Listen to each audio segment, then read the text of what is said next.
perut. Auzubillah min zalik. Banyak itu kita baca berita begitu. Makanya tiap Jumat Allah ingatkan, hati-hati kok bos. Kamu Islam, tapi belum tentu kalian mati dalam keadaan Islam. Itulah sebabnya tiap Jumat Allah ingatkan kepada kita, wahai orang-orang yang beriman, ya ayyuhalladzina amanu taqullaha haqqa tuqatih wa la tamutunna illa wa antum muslimun. Janganlah kamu mati kecuali dalam keadaan beragama Islam. Wa qala idzan bismillahirrahmanirrahim, ya ayyuhalladzina amanu dukhulu fis silmi kaffatan wa la tattabi'u khutuwatis syaitan ya ayyuhalladzina amanu dukhulu fis silmi kaffatan wa la tattabi'u khutuwatis syaitan innahu, sesungguhnya setan itu musuh yang nyata bagi kalian.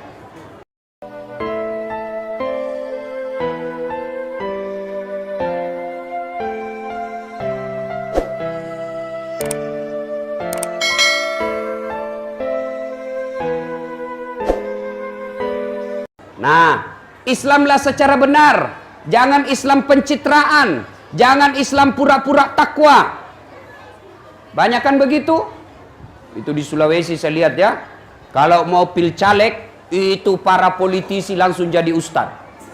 Pakai songkok, pakai gamis, pegang tasbih, foto, pasang baleho 4x6. Kalah-kalah penampilan ustad. Begitu suruh ngaji tidak tahu. Hancur kok.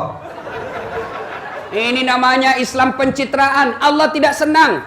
Jangan Islam mau karena politik. Jangan Islam karena mau pilkada. Jangan Islam dalam masjid jadi pedagang tukang tipu. Jangan Islam ketika Ramadan jadi penegak hukum suka disuap. Jangan seperti itu.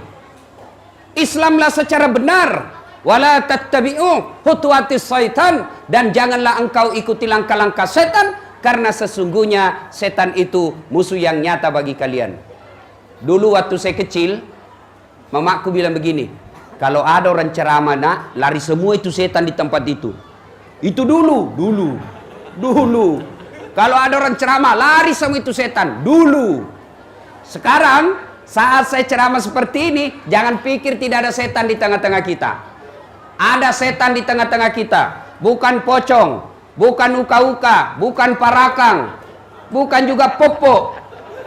Tapi apa setan yang ada di tengah-tengah kita? Bentuknya handphone. Apa ibu? Apa? Orang sudah ceramah masih menggesek. Simpan dulu itu HP-mu. Dengar ceramah dulu. Datang dengar ceramah, download. Ini Pak Guru kok. Ayo simpan dulu, jangan ketawa, saya serius ini. Simpan dulu, itu setan itu, mengalihkan perhatian. Ada juga pura-pura foto. Pada dalam hatinya, lihat kok HP baru. Saya paling tidak suka kalau lagi ceramah di foto. Kalau saya lagi ceramah langsung di foto, saya berhenti dulu. Siapa tahu terbuka mulut kau foto bos, baru kau share teman Facebookmu, kelihatan semua gigi. Ayo kita dengar dulu dakwah. Simpan dulu. Wa qalaidan. Bismillahirrahmanirrahim. Innallaha wa malaikatahu yusalluna ala nabi. Ya ayyuhalladzina amanu sallu alaihi wa sallimu taslima.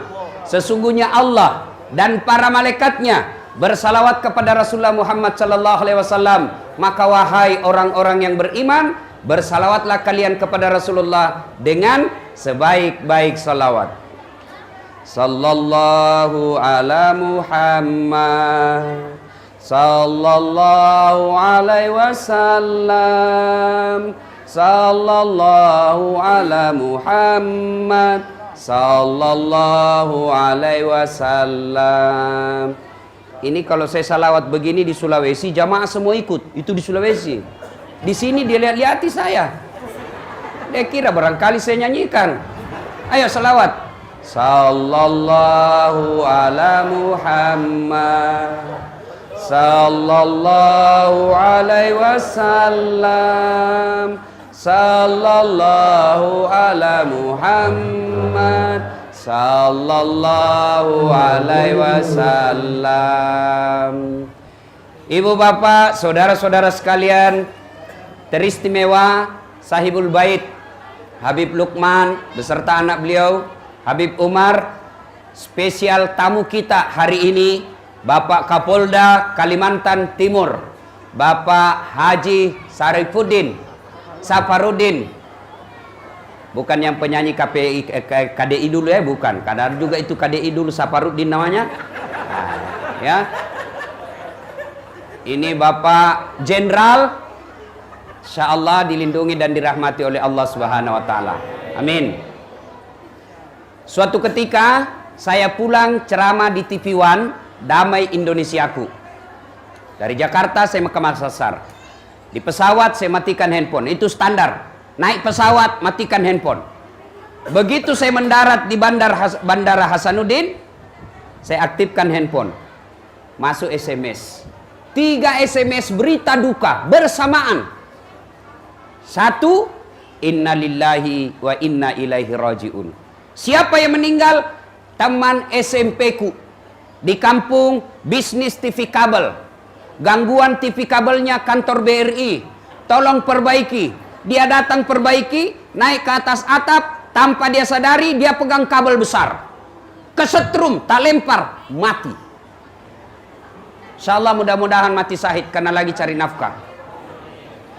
Yang kedua, innalillahi wa inna ilaihi rajiun. Telah berpulang ke rahmatullah. Siapa? Guru SMP saya. Guru SMP. Malamnya masih datang berjamaah di masjid Isya. Selesai Isya tidur, pergi sholat subuh di masjid subuh. Selesai sholat subuh, tidak enak dia rasa, meninggal di dalam masjid. Selesai sholat subuh, insya Allah mati dalam keadaan Islam. Dia masih ada wudhu. Selesai sholat subuh. Yang ketiga, ucapan innalillahi wa inna ilaihi rajiun. Siapa? Suaminya sepupu 2 kali saya, Jalan Anoang, Makassar. Dia pensiun. Sudah pensiun, dia bilang sama istrinya, Bu, kita pergi makan dulu soto Banjar. Kalau di Sulawesi Selatan Makassar ada soto Banjar paling enak dekat kantor pos. Tapi paling enak kalau Banjar sendiri yang bukan di sini, yang bikin di sini. Paling enak pasti di sini, aslinya. Nah, dia bilanglah sama istrinya, kita pergi makan soto Banjar. Ayo Pak. Dia bilang suaminya, ibu duluan pakaian karena biasanya perempuan lama persiapan. Nah, ibunya lagi dandan, berpakaian. Suaminya keluar sambil nunggu, dia keluar mau ke tangga, nyebranglah dia. Antara rumah dengan jalan raya ada jembatan, kira-kira sekitar 1 meter. Jembatannya kecil aja. Terpeleset, jatuh, meninggal. Masya Allah. Innalillahi wa inna ilaihi rajiun. 3 kasus ini masih muda, tidak sakit, sehat walafiat, meninggal dunia pada saat yang bersamaan. Apa hikmah dari sini? Saya ingin menggugurkan, saya ingin menghilangkan pendapat atau keyakinan yang selalu berkata orang mati harus tua dulu, orang mati harus sakit dulu. Biasanya kita ketika cerita kematian, anak muda langsung orang tua dia lihat-lihati. Yang sudah pensiun, yang sudah putih rambutnya, yang sudah susah berdiri. Oh tidak. Berapa banyak orang tua sehat walafiat, kuat, 90 tahun umurnya, cucunya meninggal baru belasan tahun. Ada lagi orang bilang, orang meninggal itu harus sakit dulu. Tidak. Berapa banyak orang kita keluar masuk pergi besuk orang sakit, ternyata pembesuknya yang meninggal. Banyak seperti itu. Yang namanya kematian tidak harus tua dulu. Yang namanya kematian tidak harus sakit dulu. Yang namanya kematian, al-mautu babun, kata Nabi. Mati adalah pintu yang setiap kita pasti melewatinya. Bahkan ulama kita mengajarkan mati itu seperti buah. Coba lihat buah Pak. Coba lihat buah. Yang tua jatuh. Yang mengkal jatuh. Yang pucuk-pucuk pun jatuh. Yang baru keluar pun jatuh. Maknanya orang kaya mati. Orang miskin mati. Tentara mati. Polisi mati. Kapolda jangan dulu, mau jadi gubernur. Ayo. Habaib mati. Pejabat mati. Ustadz di belakang sedikit. Ya siapa yang tak siap kalau Ustadz duluan? Tapi kalau saya Bapak Ibu tidak ada persoalan. Bapak-bapak duluan, saya di belakang boleh. Atau saya di belakang, bapak-bapak duluan boleh juga. Tidak ada masalah ya. Nah, Ibu Bapak, saudara-saudara sekalian yang saya hormati. Bicara tentang kematian, semua kita takut mati. Kata Nabi, salah satu penyakit umatku yang besar, penyakit yang paling menggerogoti umatku adalah hubbud dunia wa karahiyatil maut. Terlalu cinta dunia, takut mati. Nah, sekarang kalau saya tanya Bapak Ibu sekalian, mau ndak panjang umur? Ibu-ibu yang di belakang, mau panjang umur? Mau? Bapak-bapak mau? Coba kita bandingkan mana lebih keras suaranya ibu-ibu dengan bapak-bapak. Ibu-ibu mau? Gue tahu wah. Bapak-bapak mau? I love it. Coba, kalau mau, Rasulullah berpesan. Rasulullah memberi wasiat yang sekaligus ini menjadi oleh-oleh kita pulang takziah. Resep umur panjang. Nah, Rasulullah bersabda, bukan ajal panjang ya, umur panjang. Rasulullah bersabda, sittatu asya'in tasidu fil umur. Ada 6 sifat, perbuatan, tingkah laku yang membuat umurmu jadi panjang. Umurmu panjang. Apa gerangan yang membuat umur kita panjang? 1. Membuat umur panjang itu ad-du'a'u, berdoa. Mari kita berdoa. Memang Allah sudah takdirkan kita meninggal pada tahun sekian, tapi pun Allah punya kuasa untuk mengubah kembali keputusan itu. Kapan? Itulah Allah kasih kita bonus suatu tempat berdoa paling mustajab. Ada yang disebut Lailatul Qadar. Apa itu Lailatul Qadar? Lailam, malam, qadar, penentuan, malam penentuan. Pada malam itu Allah tentukan segala-galanya. Apa yang ditentukan? Ajal kita. Apalagi ditentukan makan kita. Apalagi ditentukan air yang kita minum. Semua ditentukan Allah. Misal saya lahir bulan Desember. Biasanya orang mati itu dekat-dekat dengan kelahirannya.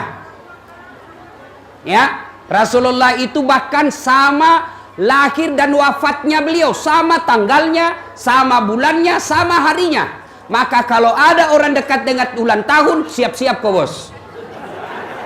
Siap-siap. Jadi kalau ada yang lahir bulan Desember, waspada Pak. Dekatkan diri kepada Allah. Saya Desember. Misal saya lahir tanggal 21 Desember. Allah takdirkan meninggal 21 Desember 2017. Tapi Ramadan kemarin saya berdoa, ya Allah panjangkan umurku. Saya ingin menyiarkan agamamu ya Allah. Saya ingin bantu Rasulullah mendakwakan ini ilmu Islam. Kalau umurku pendek, maka habislah kegiatan saya untuk dakwah. Akhirnya Allah berfirman, malaikat, hapus itu ajalnya. 21 Desember 2017. Tunda sampai waktu yang tidak ditentukan. Aman Pak. Coba, makanya minta doa kepada Allah. Ya Allah panjangkan umurku. Bapak-bapak yang sudah uzur berdoa, ya Allah panjangkan umurku supaya saya bisa berbuat banyak, supaya saya bisa beribadah dengan baik. Kalau doa kita untuk mendekatkan diri kepada Allah, masa sih Allah tidak dengar? Kecuali doa kita, ya Allah panjangkan umurku supaya saya bisa kawin lagi. Dia bilang malaikat, sudah ini sudah tua masih mau kawin lagi nih. Lobe ini milok mopi mak bene. Doa. Nah ada yang tanya, Ustadz saya selalu berdoa. Hampir 5 waktu saya berdoa. Kok doa saya tidak dijabah? Doa saya tidak digelar? 1, jangan salah sangka. Bukan tidak dikabulkan doa kita, tapi bisa jadi apa yang kita minta tidak baik buat kita. Saya ulangi, apa yang kita minta belum tentu baik buat kita. Allah tahu, ini tidak baik, nggak usah kasih. Contoh ini ya, bukan karena ada Kapolda di sini. Contoh, dulu Pak Kapolda, saya tamat SMA, saya daftar akabri. Karena ada keluarga saya akabri juga. Kalau pulang kampung itu akabri kan banyak lamban-lambannya. Jalan itu nggak mau bengkok dadanya. Saya mau saingi dia. Pergilah saya daftar Jalan Garuda depan kantor Pertamina Makassar. Saya pergi daftar. Begitu tes fisik tidak lulus. Kenapa? Ceper. Tidak cukup tinggiku. Saya protes kepada Allah waktu itu. Ya Allah, kenapa kau lahirkan saya dalam keadaan pendek? Semua saya bersaudara, saya yang paling pendek. Nah, kau tidak rugi kalau kau tambah 1 senti tinggiku. Teman saya lulus, Pak. Lulus. Polisi. Sekarang dia tugas di Polda Sulselbar. Satu bunga-bunga di sini. Serse. Reserse itu kalau saya tidak salah pakai topi merah. Baret merah kan? Saya lulus jadi ustadz. Alhamdulillah sekarang pakai baret putih. Nah, alhamdulillah jadi ustadz. Karena jadi ustadz, mulai baret hitam sampai baret merah ku caramai ko semua. Apa? Allah kasih yang terbaik. Jangan pernah sangka buruk. Kapolda, ya Allah, mudah-mudahan saya bisa jadi gubernur. Ternyata tidak terpilih. Jangan sangka buruk. Itulah yang terbaik buat Allah. Ya Allah, mudah-mudahan saya lulus usaha saya. Kok tidak bisa, malah makin bangkrut. Allah tahu, itulah yang terbaik buat kita. Jangan pernah sangka buruk. Berdoa, minta. Kok tiba-tiba saya berdoa, doa supaya ibu saya panjang umurnya, kok malah meninggal? Allah tahu, kalau panjang umurnya, mungkin dia syirik. Maka cukup sampai di situ saja. Saya cinta kepadanya. Nah, yang kedua, penyebab. Ustaz, saya selalu berdoa. Kok doaku tidak diijabah Allah? Yang kedua sebabnya, Bapak Ibu sekalian, karena Bapak berdoa tidak diawali dan akhiri dengan salawat. Tergantung antara langit dan bumi. Bapak Ibu tahu salawat kan? Tahu salawat? Ada mahasiswa saya ujian skripsi. Saya bilang, supaya berkah ini ilmu saya kasih kau salawat kepada Nabi. Apa dia bilang? Salawat kepada Muhammad. Ulangi, salah. Salawat kepada Muhammad. Salah kok. Langsung dia bilang, yang mana itu Ustaz? Saya bilang, Allahumma salli ala Sayyidina Muhammad wa ala ali Sayyidina Muhammad. Langsung bilang, oh diganti Pak Ustaz. Bukan diganti, kau yang beleng-beleng. Ada salawat diganti-ganti. Gubernur kapan diganti? Tidak. Jadi kalau mau berdoa, awali dengan salawat. Ya Nabi, salam alaik. Ya Rasul, salam alaik. Ya Habib, salam alaik. Salawatullah alaik. Atau mau lebih sahdu, sallallahu ala Muhammad sallallahu alaihi wasallam. Boleh salawat begitu. Atau ya Nabi, salam alaika. Ya Rasul, salam alaika. Ya Habib, salam alaika. Salawatullah alaika. Pak, kalau Bapak selama ini berdoa tidak diawali salawat, itu sebabnya doa Bapak tidak dikabulkan. Kenapa? Syarat, password, pinnya doa itu salawat. Kalau Bapak salawat, doa insya Allah diijabah. Kok bisa? Contoh ini ya. Bapak punya anak nakal betul. Orang sakit gigi, dia tumbuk tiang listrik depan rumah. Jengkel kita. Tiba-tiba meninggallah bapaknya, ini anaknya nakal. Datanglah minta maaf, minta tolong sama Bapak. Pak, tolonglah saya mau bayar uang sekolah tapi tidak ada duit, pinjamlah duit Pak. Bapak ingat, ini anak kurang ajar, saya sakit gigi, dia ganggu saya terus. Tidak bantu kau. Datang istri kita, Pak, jangan kau lihat itu anaknya, ingat bapaknya. Bapak itu teman bubuhan ikam, bantulah dia.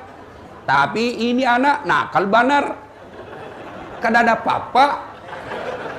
Akhirnya ditolong. Ibunya kata, bantu, jangan kau lihat anaknya, ingat bapaknya. Bapaknya baik dan bapaknya itu sahabat kamu. Akhirnya apa? Ditolonglah anak ini. Bukan karena itu anak, tapi karena kita ingat jasa baik bapaknya.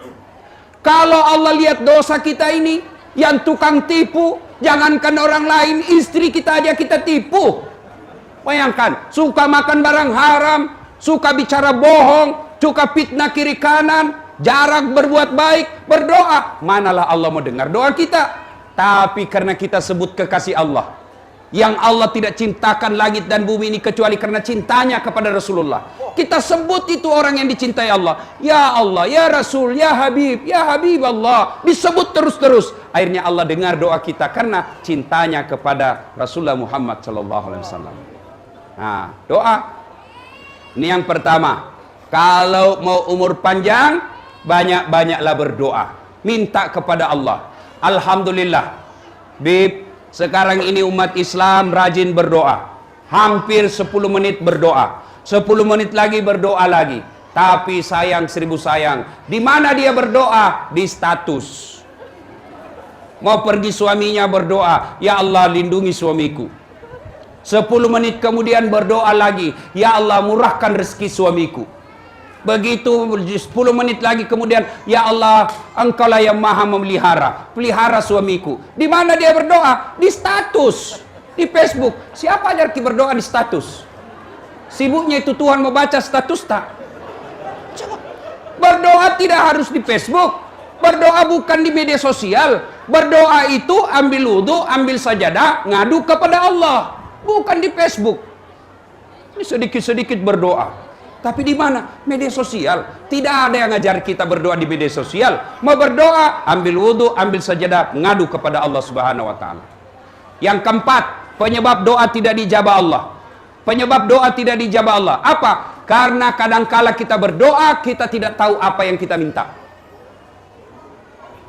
Ini saya perlu jelaskan. Doa itu bukan menghafal. Halo Pak. Doa itu bukan menghafal.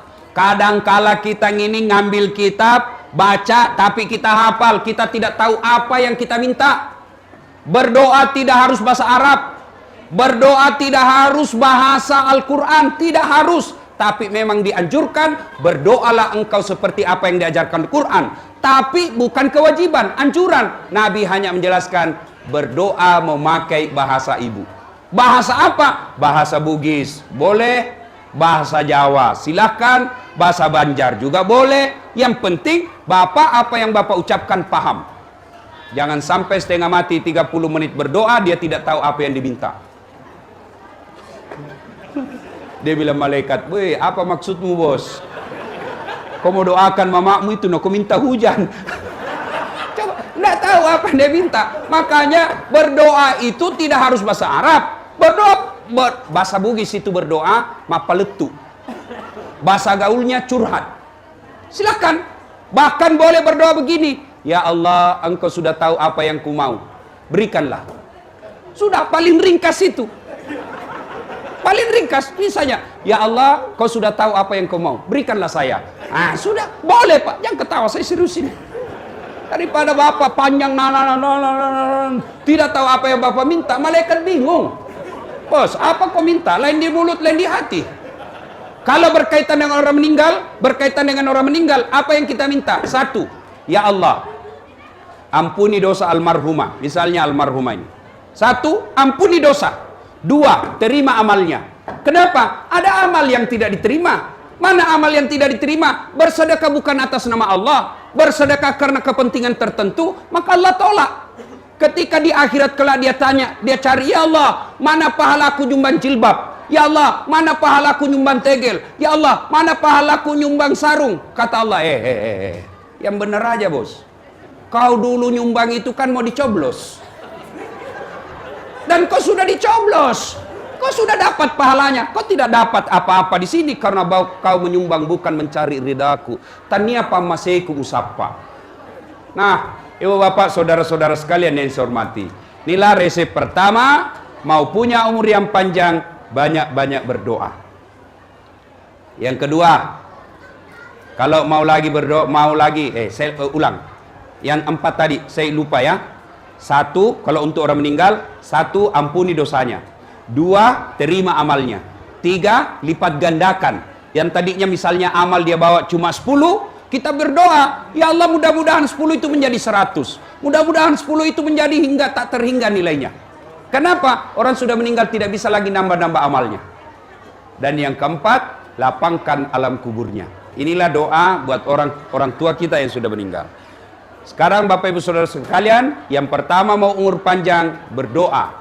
Yang kedua mau umur panjang adalah birrul walidain. Berbuat baiklah kepada kedua orang tuamu. Apa hubungannya Ustaz?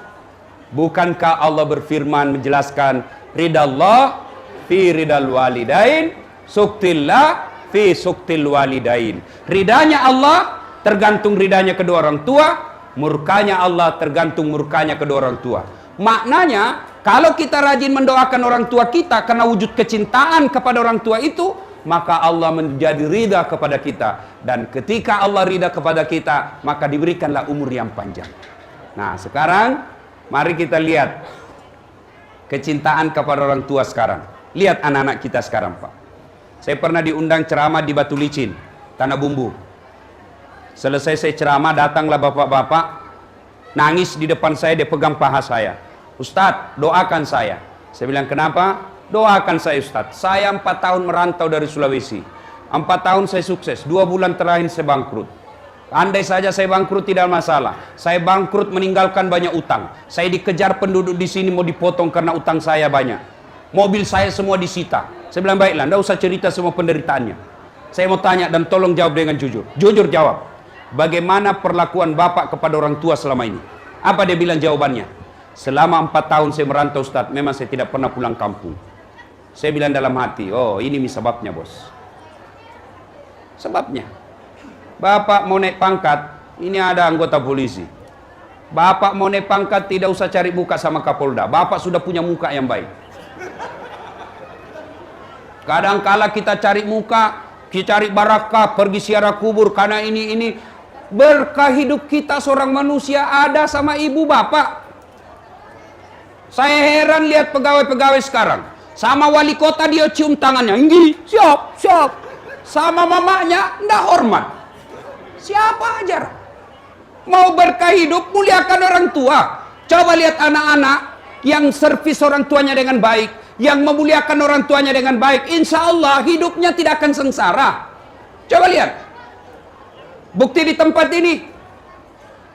Habib Umar memuliakan orang tua dengan mengundang orang, mendatangkan penceramah, mengajak orang-orang untuk berdoa. Itu salah satu bentuk memuliakan orang tua. Insya Allah, Allah akan ganti itu dengan lebih baik lagi. Bapak, adik-adik, ada pengangguran, setengah mati cari kerja, tidak dapat kerja. Ayo, evaluasi servis orang tua. Ada yang bilang anak-anak, bagaimana orang tua saya selingkuh, Ustaz? Orang tua saya penjudi. Orang tua saya tukang judi. Urusan dia dengan Allah. Urusan kita, kewajiban kita, muliakan ibu bapak kita. Contoh belajar dari sejarah hidupnya Ibrahim. Ibrahim alaihissalam penyembah berhala bapaknya. Tapi ketika Ibrahim alaihissalam mau ribut sama bapaknya, Allah tegur. Ibrahim, sadar kok, bapakmu itu. Tapi dia nyembah berhala. Allah berfirman, bagaimanapun itu orang tuamu. Lalu bagaimana? Kau yang mengalah, kau yang keluar dari desamu. Coba, anak-anak sekarang, na'udzubillah min zalik. Tidak ada lagi sopan santun sama orang tua. Zaman saya kecil, Pak, itu kita mau pergi sekolah, tidak keluar kita sebelum cium tangan orang tua. Pak, Bu, lo kayolo, Indo, lo masih sekolah, lo doanga nggak usah lama, uruntu ego sapa, cium tangannya. Baru kita pergi. Sekarang anak-anak, bapak-bapak masih ingat? Dicium tangannya sama anaknya? Iya. Cium. Nggak, nasledin Pak. Cium tangan itu kan begini. Sekarang anak-anak, ya Pak. Kan cium tangan itu. Sekalinya tangannya cowoknya tabe Kak. Beleng-beleng. Kenapa cowok? Kalau cowoknya bicara besopan, iya Kak, terserah aja. Mana yang kakak pikir baik, ya baiklah buat saya. Sekalinya bapaknya, kolot ini bapak. Nah, Masya Allah, di mana berkah hidup? Tidak ada itu. Tidak ada berkah bagi mereka. Saya kadang-kala ditanya orang, Ustadz, saya juga tidak masuk akal. Kok bisa dokter 2? Dokter saya alhamdulillah 2. Satu luar negeri, satu dalam negeri. Dan waktunya bersamaan. Kalau waktu tidak bersamaan biasa. Tapi ini waktu bersamaan dengan negara yang berbeda. Kok bisa? Saya bilang saya juga tidak tahu. Tapi saya pegang rahasia Allah. Kalau kita muliakan orang tua, Allah pasti mudahkan segala urusan. Dan buktinya apa? Waktu saya ujian, Pak, ujian untuk doktor, waktu di luar negeri, itu orang umumnya ujiannya 2 jam. Umumnya 2 jam. Saya telepon mama saya di kampung dalam bahasa Bugis karena mama saya tidak lancar bahasa Indonesia. Mak, melo ke ujian. Telo doang enggak. Mapamula tati asera letuk tati 10 siddi misampajat duhaki ajak tasalai sejadata selesai Pak utel poki. Mak, saya mau ujian jam 9 sampai jam 11. Mama sholat duha, jangan tinggalkan sejadah sebelum saya selesai. Doa saja, Mak. Kalau habis doa, baca Fatihah sebanyak-banyaknya. Salawat kepada Nabi. Apa yang terjadi? Orang umumnya 2 jam ujian, Pak. Saya 40 menit selesai. Semua orang heran. Masya Allah, kok bisa? Inilah kuasa doa orang tua. Teman-teman sekalian yang mau naik pangkat dengan baik, doa sama orang tua. Doa. Kapolda ada mutasinya. Betul. Pak Kapolda mau jadi gubernur, tidak usah cari muka kiri kanan. Kerja baik, layani masyarakat, minta ridha orang tua, Allah muluskan perjalanan. Siapalah. Adik-adik sekalian mau hidup bahagia, muliakan orang tua. Ibu-ibu sekalian mau bahagia dunia akhirat, muliakan orang tua, termasuk mertua. Sekarang kita kadang kalah sopan sama orang tua, tapi mertua kita kurang ajar. Ibu, halo ibu, halo. Ini biasa juga ibu-ibu sayang betul sama suami, tapi tidak sayang sama orang tua suami. Tidak boleh itu. Mentang-mentang mertuanya hipertensi, datang mertuanya dari Sulawesi, langsung dia bilang, datang lagi bapakmu. Biasa, bawa beras 50 kilo, bulan nanti 2 juta. Pak, kalau ada istri pian seperti ini, tidak tahu menghormati suami, istri-istri seperti ini, Pak, Anda usah dicerai, kasihan dia janda. Jadi dia apa, Ustadz? Tambah jadi 2. Biar dia tahu rasa. Iya. Mestinya istri yang baik, datang mertuanya, dia sujud syukur, berdoa kepada Allah. Ya Allah, alhamdulillah kau kirim orang tua ini. Gara-gara inilah orang tua sehingga saya punya suami. Andai saja orang tua ini tidak punya anak, maka mungkin sampai sekarang saya jadi gasturi, gadis tua Republik Indonesia. Alhamdulillah. Maka baik-baiklah servis orang tua.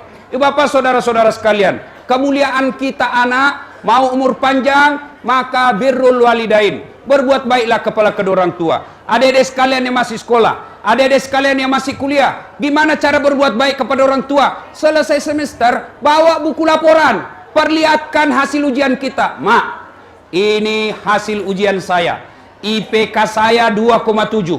Ini standar, Mak. Doakan saya, insya Allah semester depan 3,0. Kalau ibu kita sudah bilang amin, maka itulah doa. Doa dari anak, dari orang tua, tidak mesti dia tahajud orang tua kita. Ketika kita telepon, Mak, saya mau naik pangkat. Mak, saya mau ujian.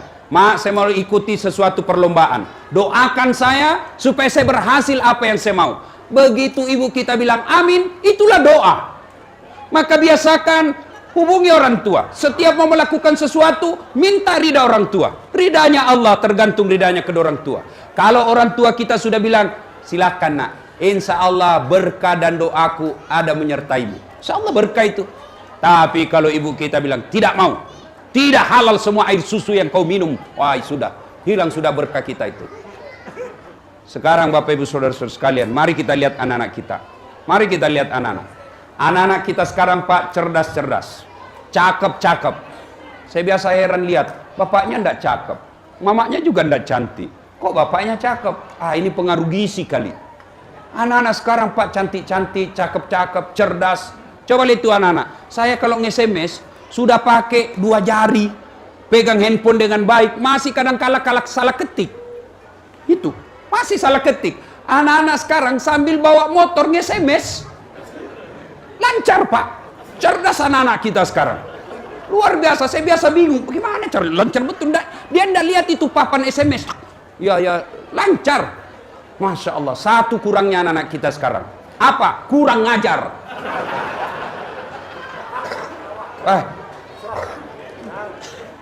Kita dulu bicara sama orang tua, tidak berani kita lihat matanya. Takut betul kita sama orang tua. Sekarang anak-anak dipelototi matanya, apa dia bilang? Kenapa matanya, Pak? Nah, sekarang kenapa? Apa sebab anak-anak kita begini?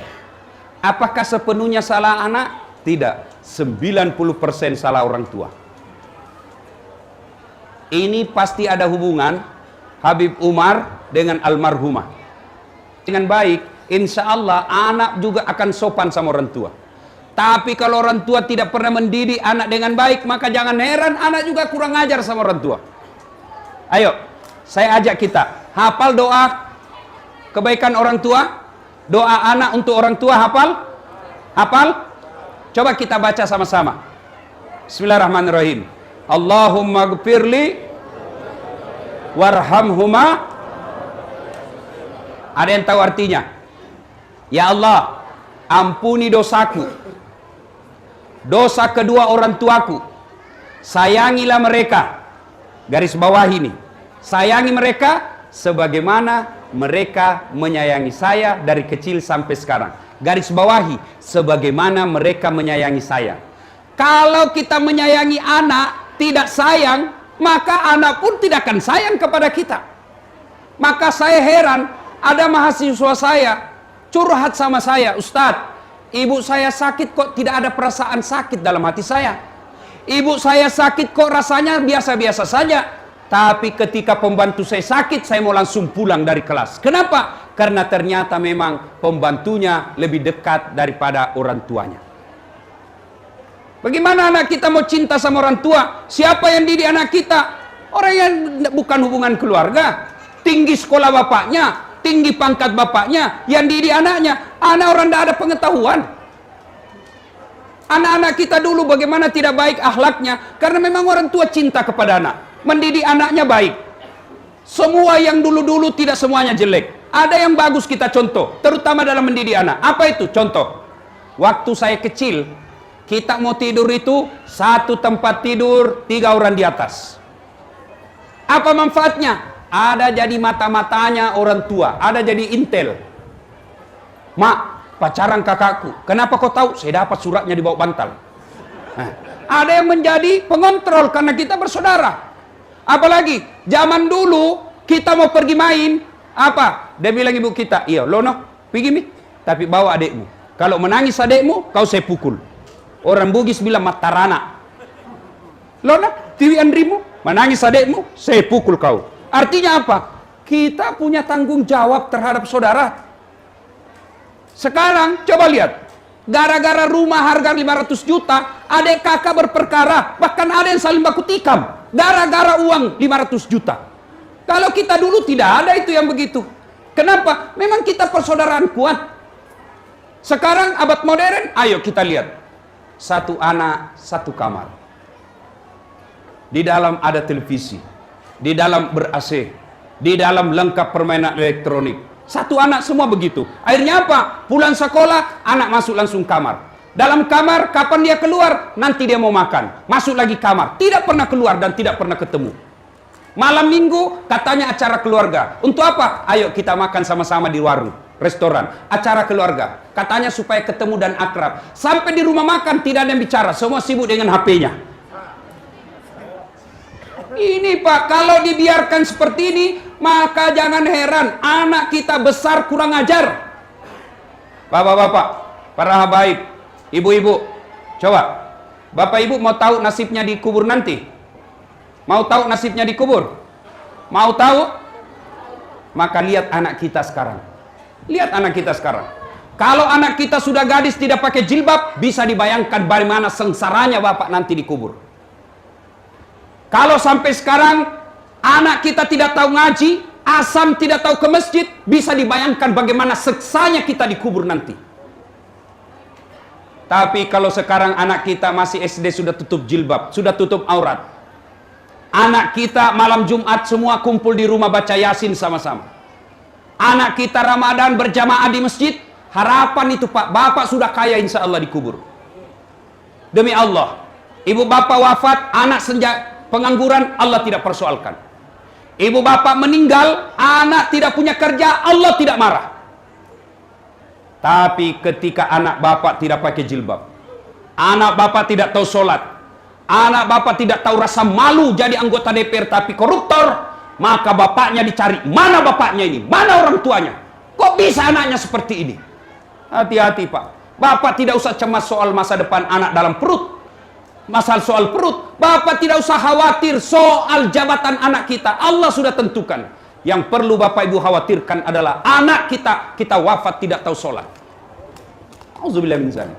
Sayang seribu sayang. Kita orang tua terlalu bangga kalau anak kita pintar bahasa Inggris. Ustaz, hebatnya anaknya itu. Kenapa? Pintar masih SD sudah pintar bahasa Inggris. Apa hebatnya? Hebat tahu Ustaz. Banyak yang begitu. Masa Ustaz? Iya. Silakan Bapak ke Inggris. Wih, benar Pak. Kapolda di sana. Wih, anak-anak masih SD sudah pintar bahasa Inggris Pak. Itu saya pergi ke Jepang ceramah Pak. Dah sana belum sekolah sudah pintar bahasa Jepang. Luar biasa. Tapi saya suruh bahasain mereka, tidak tahu dia. Artinya apa? Bahasa bukan suatu yang istimewa. Yang hebat Bapak Ibu punya anak, bapaknya pergi cari nafkah sebagai polisi. Anaknya menelpon, Pak, jangan mempermalukan institusi. Jangan minta uang di pinggir jalan. Bapak ditahu sama teman saya. Begitu Bapak minta uang sama teman saya, hancurlah saya Pak. Rezeki tidak kemana-mana. Tegakkan harga diri Bapak sebagai anggota polisi Republik Indonesia. Itu anak yang baik. Dia telepon lagi istrinya. Bu, dia telepon mamanya. Mama di mana?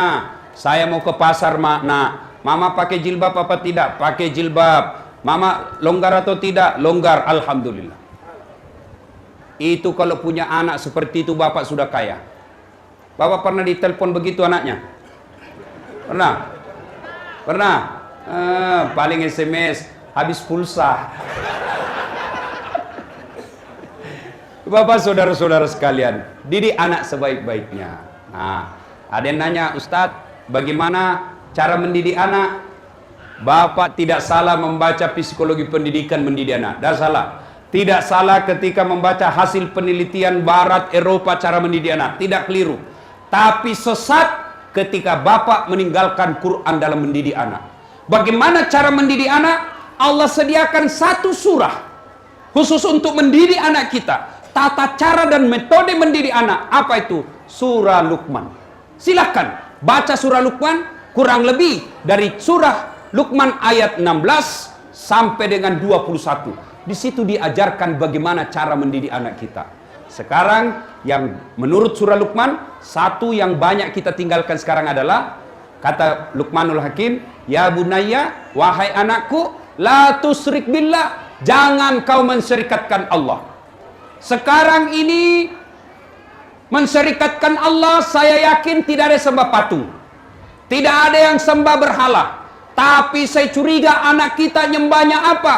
Nyembah harta, nyembah jabatan, nyembah apa? Nyembah dunia. Nah, kalau kita di sini kira-kira untung sudah lewat musim batu. Cincin. Wah, dulu itu musim batu, Pak. Banyak yang syirik.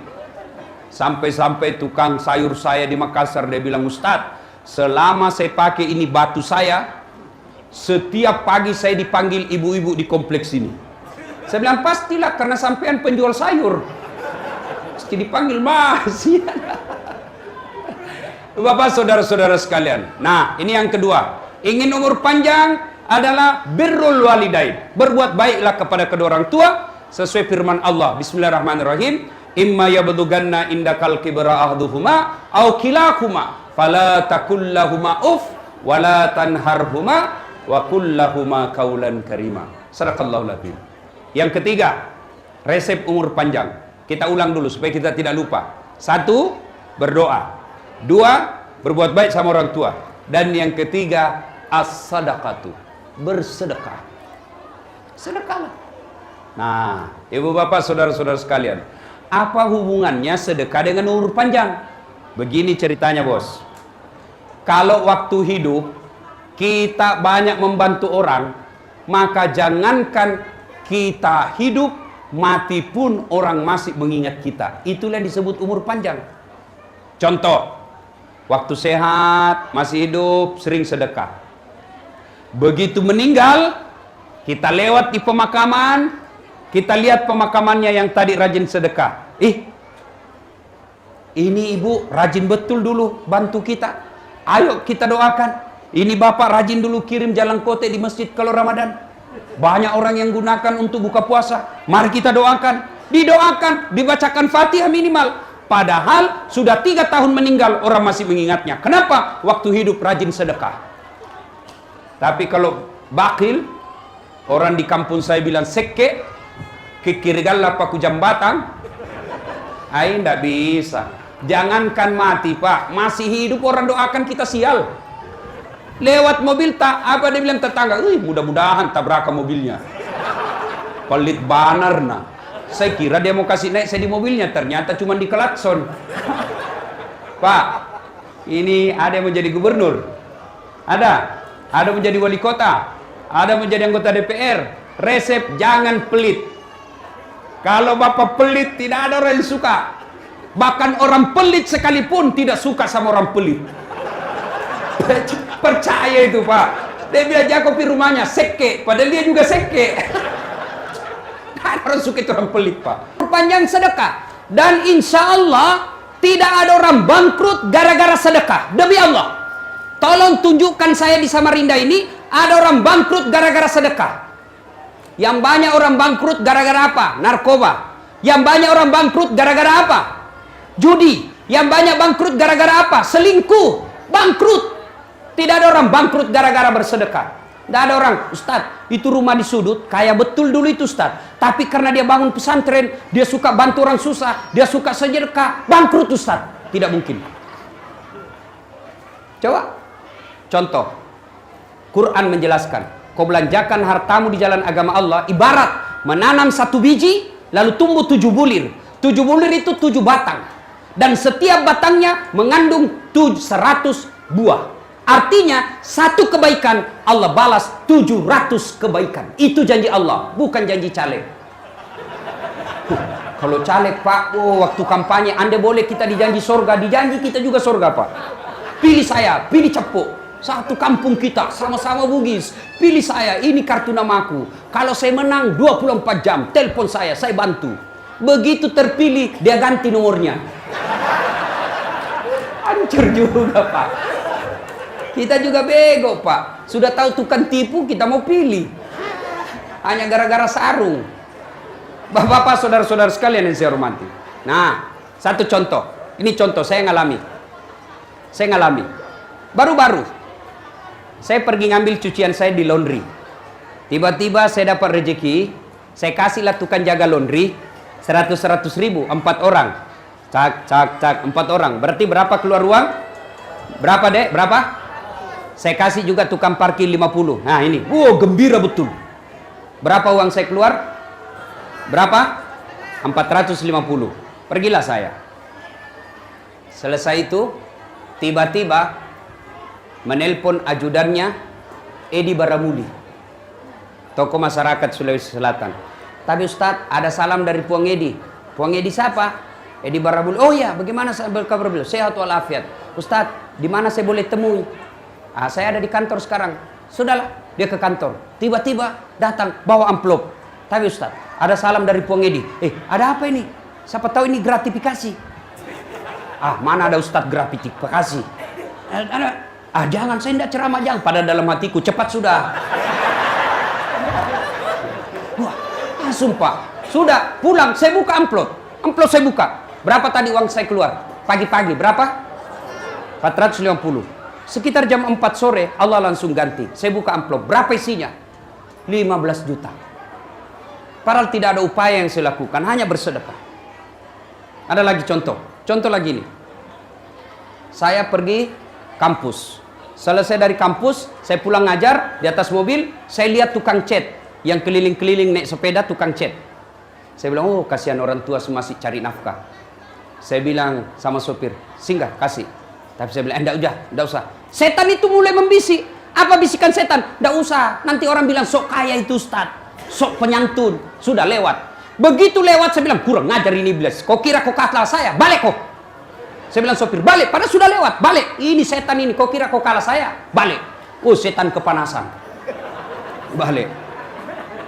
Saya kasih. Berapa saya kasih uang, Pak? 100 ribu. Dia doalah, mudah-mudahan anak haji sehat walafiat, murah rezeki, sukses segala urusan. Coba, dia doakan saya. 100 ribu saya kasih, banyaknya doanya. Kalau akal sehat, orang lagi berpikir, kenapa saya kau doakan? Doakan dirimu supaya kau berhenti jadi orang miskin. Itu kalau akal sehat. Tapi kan ini bukan akal, akal ini dalam agama. Sudah, lewatlah itu. Pulang. Sudah. Malam hari saya janjian istri saya mau makan, rumah makan. Saya tidak terima cara malam-malam. Saya mau bawa istri saya makan. Tiba-tiba menelpon yang punya Wong Solo, Sulawesi. Ustaz, ada ini Ustadz Samsi Ali datang dari New York. Nah, kita diminta untuk kumpul-kumpul dengar-dengar beliau. Sudah, saya telepon istri, minta maaf sayang, tidak sempat, kita tunda makan malamnya lain kali. Pergilah saya. Sampai bukan saya ceramah, bukan saya baca doa. Selesai acara, tiba-tiba yang punya Wong Solo kasih untuk Ustadz Samsi Ali. Tahu Ustadz, dia bilang Samsi Ali, tidak usah, saya sudah dapat tadi. Ini karena sudah keluar terlanjur amplop, langsung tikungan ke saya. Saya bilang, jangan, saya bukan saya ceramah, padahal dalam hati cepat. Masya Allah. Sudahlah. Padahal saya tidak ceramah loh, saya tidak ceramah, tidak baca doa, hanya tinggal di situ. Tiba-tiba dikasih. Naik saya di mobil, saya buka lagi. 20 juta. Subhanallah. Percaya Pak, Bapak kenapa miskin? Karena selalu minta-minta. Allah tidak senang itu orang suka begini tangannya. Allah tidak senang. Bapak ibu mau kaya, jangan minta sama manusia, minta kepada Allah. Gimana caranya supaya Allah kabulkan? Pancing dengan sedekah. Dengan sedekah. Kalau Bapak minta terus sama tim sukses, minta terus sama wali kota, minta semua sama pengusaha, Bapak hilang harga dirinya. Minta kepada Allah. Kalau Allah yang kasih, Allah akan berikan. Kalau Allah yang ridha, minta kepada Allah. Dan saya sudah buktikan itu. Ada, ibu-ibu, salah satu faedah dari sedekah adalah tolak bala.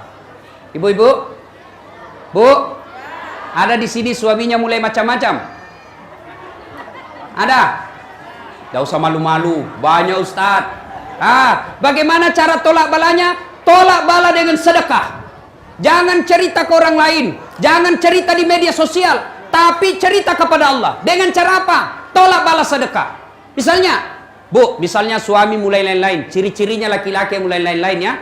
Selama ini tidak pernah nyisir, tiba-tiba pakai minyak rambut, nyisir rapi terus. Wah, patut dicurigai. Selama ini pakaian tidak setrika pun tidak ada masalah. Wah, nanti dia mau keluar kalau sudah disetrika. Yang paling mencurigakan kalau suami handphone terima SMS dalam kamar mandi. Itu patut 99% ada apa-apanya itu. Daripada curhat cerita orang lain, lebih tolak bala. Gimana caranya? Bapak ibu bangun sedekah, bangun sholat tahajud atau sholat hajat 2 rakaat, minta kepada Allah, ya Allah, Engkau yang maha melindungi, Engkau yang maha menjaga, jagalah suami saya Allah. Saya tolak bala ya Allah, agar suami saya terhindar dari wanita jahat. Ini ada uang saya 1 juta. Berdoa, mudah-mudahan berkah 1 juta ini Allah lindungi suami saya dari wanita jahat. Insya Allah. Cuman jadi masalah kalau suaminya juga bangun sholat hajat. Ya sudah tahu juga rumusnya ini. Suaminya juga selesai istrinya sholat hajat, besok suaminya lagi yang bangun sholat. Ya Allah, saya sudah capek lihat istriku ya Allah. Marah-marah saja kerjanya ya Allah. Tambah naik juga berat badannya ya Allah. Cau nami teh buang. Ya Allah, ini ada uangku 1 juta ya Allah. Saya tolak bala. Mudah-mudahan 1 juta ini istriku ikhlas saya kawin lagi. Bingung malaikat. Yang mana ini dikabulkan bos? Bapak saudara-saudara sekalian, pulang dari tempat ini, mari biasakan bersedekah. Dan yang keempat, yang membuat umur kita panjang kata Nabi adalah silul arham, sambungkan persaudaraan.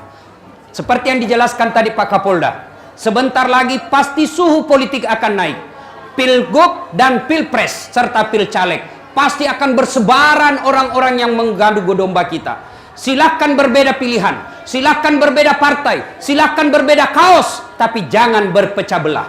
Pesan Rasulullah, umat Islam itu seperti badan ini. Apabila yang satu sakit, yang satu ikut merasakannya. Wa'tasimu bihablillahi jami'an wa la tafarraqu. Berpegang teguhlah kalian kepada tali persaudaraan agama Allah dan janganlah engkau bercerai-berai. Seperti yang dikatakan Kapolda tadi, saya belajar ilmu fikih. Bahkan dalam ilmu fikih, keamanan itu adalah suatu darurat. Bahkan keamanan, sesuatu itu bisa menggantikan tadinya yang menjadi wajib, bisa menjadi sesuatu menjadi sunnah. Tadinya harus dilakukan seperti ini, tapi karena keamanan tergantung, boleh diganti dengan cara lain. Contoh, sholat. Sholat kita harus berjamaah misalnya di masjid. Tertibnya imam ada saf, harus jangan banyak gerak. Itu dalam keadaan normal. Tapi ketika dalam keadaan keamanan terganggu atau dalam keadaan perang, maka kewajiban kita yang sholat seperti tadi, maka boleh berganti. Dengan cara apa? Namanya sholat khaf, sholat dalam keadaan perang. Gimana caranya Ustaz? Saf pertama misalnya 3 orang depan pegang senjata. Pegang senjata. Saf kedua selesaikan 1 rakaat.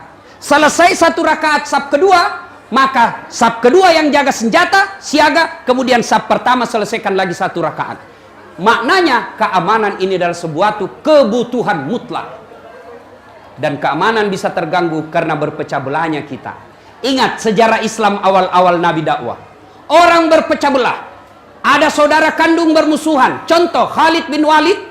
Khalid bin Walid bermusuhan dengan Walid bin Walid, saudara kandungnya sendiri. Contoh paling dekat, Rasulullah Muhammad SAW, paman beliau Abu Lahab bermusuhan dengan Nabi, tapi bukan karena pilgub, tapi karena akidah. Islam membenarkan kalian pecah ketika berbicara soal akidah, tapi ketika soal politik tidak ada alasan untuk pecah belah umat Islam. Coba sekarang orang suami istri baku musuh, gara-gara apa? Beda pilihan pilgub. Bodoh. Orang mau dilantik kita yang baku musuh. Nah kasih kau gajinya. Lebih baik. Siapa calonmu? Ini. Siapa calonmu? Itu. Silakan. Umat Islam ini tidak boleh berpecah belah. Mau umur panjang kata Nabi, silul arham, sambungkan persaudaraan. Bapak saudara-saudara sekalian. Dan yang kelima, jika ingin umur panjang, at'im al-masakin. Beri makan fakir miskin. Nah ini, alhamdulillah. Saya dengar tadi riwayatnya almarhumah yang kita haulkan hari ini. Salah satu bentuk kebaikan beliau yang sampai sekarang dikenang adalah suka memberi makan fakir miskin. Ibu-ibu mau kaya ibu? Mau kaya? Kalau ibu terlanjur bikin sayur, tambah-tambah kuahnya kata Nabi. Kasih tetangga, jangan cuma kuahnya, tentu dengan isinya. Ya itu menyambungkan persaudaraan. Dengan cara umur panjang apa? Memberi makan fakir miskin. Dan yang kelima, keenam, kata Nabi, jika ingin kalian umur panjang, wal istighfaru qablal fajri. Banyak-banyaklah beristighfar. Banyak-banyak bertobat. Nah, kalimat yang paling sederhana, astaghfirullahaladzim azim wa atubu ilaihi la ilaha illa anta subhanaka inni kuntu minadz zalimin. Terlalu panjang Ustaz, boleh yang paling pendek, astaghfirullahaladzim wa atubu ilaihi, atau paling pendeknya lagi, astagfirullah, astagfirullah, astagfirullah. Nah, ibu bapak saudara-saudara sekalian, inilah 6 resep yang Rasulullah SAW berikan kepada kita untuk memiliki umur yang panjang. Mudah-mudahan kehadiran kita menjadi amal kebaikan buat almarhumah, menjadi amal kemuliaan buat ahli waris yang ditinggalkan. Dan mudah-mudahan kita yang mendengar ini diangkat derajatnya oleh Allah Subhanahu wa taala. Sebelum saya akhiri, saya mau tanya dan tolong dijawab dengan jujur. Jujur dijawab ya. Ibu bapak punya handphone? Punya handphone? Punya. Itu handphone Pak kalau dipakai terus kenapa? Lowbat. Kalau lowbat diapain? Cas. Kalau dicas tidak dicas kenapa? Kenapa? Mati. Kalau sudah mati masih bisa digunakan? Ikan ada pulsanya 500.000. Ada handphonenya. Bisa digunakan? Tidak. Kalau handphone lowbat cas 1 jam, full cas. Berarti HP-nya baik. Cas 1 jam masih lowbat. Cas 2 jam masih lowbat. Cas 3 jam masih lowbat. Cas sampai pagi masih lowbat.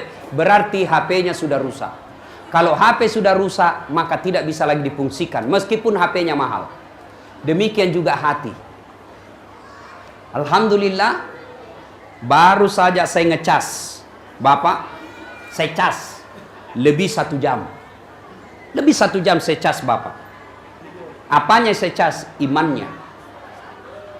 Selesai dengar dakwah ini 1 jam lebih, mestinya orang beriman tambah imannya. Selesai dengar dakwah, yang 6 ini tidak mampu dilakukan 6, tapi ada diamalkan 2-3 poin, berarti Bapak sudah baik, sudah masuk kategori firman Allah. Bismillahirrahmanirrahim. Innamal mu'minuna alladzina idza dzukirallah wajilat qulubuhum. Orang yang baik imannya, selesai dengar dakwah bertambah menjadi lebih baik lagi. Tapi sebaliknya, Selesai dengar dakwah, saya ngecas dia 1 jam. Apa dia bilang? Tantenton janjenjong, tangi tamulo, tangi takku, jame jamamu, jame jamaku. Kuliah pi baru kuliah. Apa itu Ustaz? Cerita neraka, kayak dia datang dari neraka saja. Jangan lagi panggil itu Bib Umar, enggak usah lagi panggil Ustaz Dasar. Kenapa? 6 dia bahas, saya terus dia kena. Kalau dia begini pikirannya, inilah yang Allah sindir dalam Al-Quran. Bismillahirrahmanirrahim. Fadawa'un alaihim a'anzartahum am lam tunzirhum. Kau sampaikan ayat Allah atau tidak, you sampaikan hadis-hadis, kau nasihati atau tidak, sama saja. La yu'minun, mereka tidak akan beriman. Na'udzubillah min zalik. Bahkan ayat berikutnya, hal adullukum, bahkan mereka menjelaskan, Allah dalam jelaskan, bahkan mereka lebih hina dari binatang. Lebih hina dari binatang. Tahu binatang, Pak? Ibu-ibu, tahu binatang? Tahu? Ibu saya di kampung sampai detik ini masih jual beli kambing. Kambing. Itu kambing. Itu kalau ada kambing beliau nakal, suka dia seruduk temannya, dia panggil penjaganya, tikengi. Tangkap itu, bawa ke pasar, jual, suka dia ganggu temannya. Balui. Sampai di pasar ditelepon, Haji, dia gagak tong beli. Tidak ada yang beli, palisui. Kasih kembali, potong, kita makan sama-sama. Kambing, nakal, jual. Tidak ada yang beli, potong. Dagingnya sate kambing. Perutnya konro dan coto. Tanduknya perhiasan. Kulitnya perhiasan. Kakinya sop kikil. Lidahnya sop lidah. Pipinya sop pipi. Ekornya sop buntut. Semua dipakai. Kambing, nakal, jual. Tidak ada yang beli, makan sama-sama. Kambing, kambing. Apa ibu? Bembe. Kalau ada orang Samarinda, nakal, tukang tipu, tidak sholat, jelek mukanya, busuk mulutnya, kentutnya besar. Diapain bos? Siapa yang mau beli? Ayo, diapa? Potong. Siapa mau makan? Siapa mau makan jenazah manusia? Jangankan makan, kita pegang saja jenazah, jijik kita. Itulah yang Allah sindir. Mereka lebih hina dari binatang. Salah satu kehadiran kita di tempat ini, selain wujud duka kita, mendoakan almarhumah dan memuliakan yang mengundang kita, salah satu tujuannya adalah agar kita tidak menjadi lebih hina dari binatang. Demikian, mudah-mudahan ada manfaat. Terima kasih Habib Umar yang mengundang saya datang ke tempat ini. Terima kasih Pak Kapolda atas kehadirannya di tempat ini dan mendengarkan tausiah bersama kita. Mudah-mudahan hajat dan keinginan kita terkabul oleh Allah Subhanahu wa taala. Demikian, sebelum kita akhiri, mari kita kirimkan suratul Fatihah kepada Rasulullah Muhammad sallallahu alaihi wasallam. Khasiat dan keutamannya kita ikhlaskan untuk ruh arwah orang yang kita haulkan hari ini. Ila hadratin Nabi Mustafa Muhammad sallallahu alaihi wasallam, summa hususil ruhil sahibul bait. Al-Fatihah. A'udzubillahi minasyaitonir rajim. Bismillahirrahmanirrahim. Iyyaka na'budu wa iyyaka nasta'in. Shiratal ladzina an'amta 'alaihim. Amin. Terima kasih, lebih dan kurangnya mohon dimaafkan. Nun wal kalam ya misrun billahi fi sabilil haq. Assalamualaikum warahmatullahi wabarakatuh.